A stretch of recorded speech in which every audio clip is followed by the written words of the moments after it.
Hello, ladies and gentlemen, boys and girls. I am Canon EOS photographer Randall and Rueff. Today is Friday, July 25th, 2014 AD. It is 11:43 in the AM and almost 17 minutes till noon. So let's get started on this video, which in this video we're going to be talking about the EF-S 10 to 18 f 4.5 to 5.6 IS STM. Okay, this is one of Canon's newer lenses. Let's talk about focal length and maximum aperture of 10 to 8. Excuse me. The focal length, had to burp there, is 10 to 18 millimeters, and the aperture is 1.4, or excuse me, I'm losing it, 4.5 to 5.6. Lens construction I'm telling you, I'll tell you this on my day. Lens construction contains 14 elements in 11 groups. Now, I don't exactly know how they're 14 elements basically means there's 14 pieces of glass. How they're put into 11 groups, I don't know how they're divided up. I'm not that into it. Diagonal angle of view is 170 degrees, 30 minutes, to 74 degrees, 20 minutes. Focus adjustment is a rear focus system. Let's click on this and let's see where we can go with this. Ooh, a sample image. Woohoo! All right. EF-S 10 to 18 millimeter, f 4.5 to 5.6, image stabilized, STM, ultra wide zoom. $300. That's not bad. $300. $299.99. So that's not. That's reasonably priced. For a lens, especially a Canon lens. Let's see, however. Let's see some of the stuff we got here. Features. EF-S ultra wide zoom lens with an impressive starting focal length of 16 millimeter and 35 millimeter equivalents. Compact design, a stepping motor, STM, and newly designed focus mechanism support the Canon EOS Movie Servo AF function to provide smooth and quiet continuous autofocus during video recording, as well as when shooting photos. So it's very quiet, according to Canon, whether you're taking pictures or video. This is This is specifically important if you're using this lens to shoot video, because you don't want to hear the lens adjusting focus or anything else like that while you're recording video. It's very distracting. So that's good. Large diameter element and a spherical lens element help correct aberration to achieve higher image quality. That's good. One UD lens element helps reduce chromatic aberration. That's good. Optical image stabilizer. That's good. 4 steps. Stops. I keep wanting to say steps. 4 stops of correction. Enhanced lens coating. That's good. Circular aperture. 7 blades. Okay, that's rear focusing system. High speed CPU and improved autofocus algorithm allow high speed autofocus. So that's also good. Anything they can do to speed up that autofocus is good. Full-time manual focus allows manual focus adjustments while in autofocus mode. So basically, if you're in autofocus and you want to tweak the focus a little bit, you don't have to switch it to manual. You just twist it and it'll be there, which is a nice feature. I really do say that. Let's go to specifications. All right, main unit specs.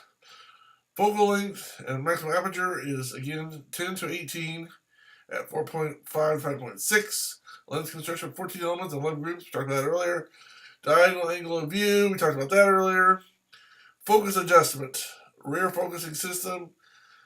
Here's what's important to me. Closest focusing distance. That's how close can you get to an object and have clear focus. And that's 0.72 feet, or for you metric people, it's 0.22 meters, which 0.7 foot. So that's basically 7 or 8 inches. I'm just I'm just guessing. I don't have my conversion chart out here, but filter size 67 millimeters. If you want to add filters onto the end of your lens, max diameter, and you got that information right there. It's right there if you want to read it. Blah blah blah. It's not really important to me. Let's talk about some supplies and accessories. Of course, you got your lens case, dust cap, lens cap, extension tubes, lens filter. Gosh, it's expensive. $390 for a lens filter? Holy crap. Not cheap, are they? Lens hoods. So you got some accessories you can get for this lens.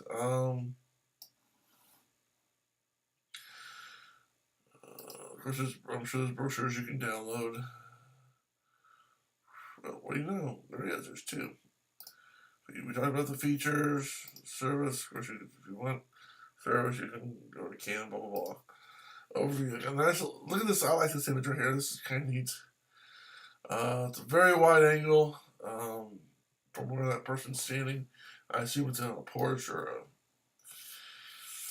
But let's talk now that I've gone over all that. Let me give you my personal insights based on not having actually touched it or used it, but basically on the information provided.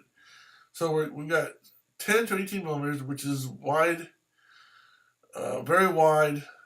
It says ultra wide. It's definitely wide. It's almost a fisheye. Not quite, but almost. And if you look at the photo down below, you can tell it's almost about ready to be a fisheye. So it's about ready to start rounding those corners. But again, 50 millimeters is standard, or what we call standard, because it approximates what you and I see through our eyes, 50 millimeters. So this is a lot wider, 10 to 18. Now, when I use this lens, no, not normally, no. Even at $300, it's not bad. This really wouldn't be my lens of choice. Again, I prefer the 28-300 because even though it doesn't go as wide as this, it's normally pretty good, especially on a full frame camera, which I don't have, but I wish I did. But anyway, that's another subject. So would I use this? No. Is this a good lens? First of all, is it a good lens? Yes. It's made by Canon. It's high quality glass, metal. It's going to be a lens. If you're shooting in the range, if you do a lot of landscapes or architecture or things of this nature, this is going to be a lens you're going to need or want, or both. So that, you know, I would say each lens has its niche, has its purpose.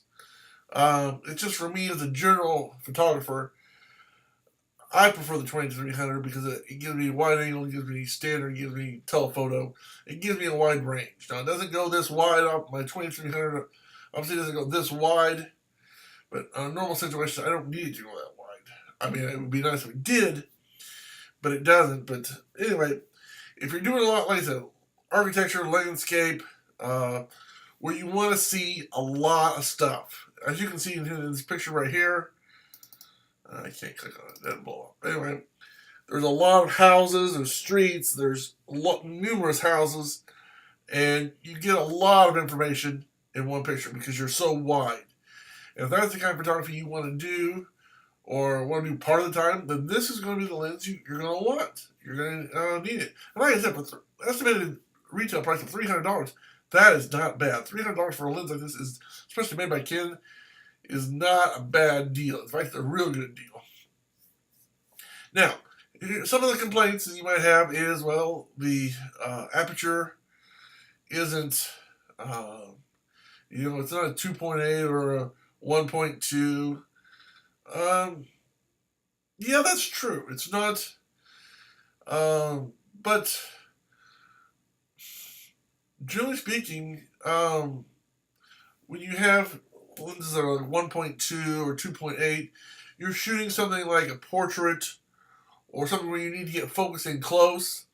And generally speaking, this isn't that kind of lens. This is a lens where you're going to be doing, like I said, landscapes and, down the street and structures where there isn't going to be a lot of close-up work normally.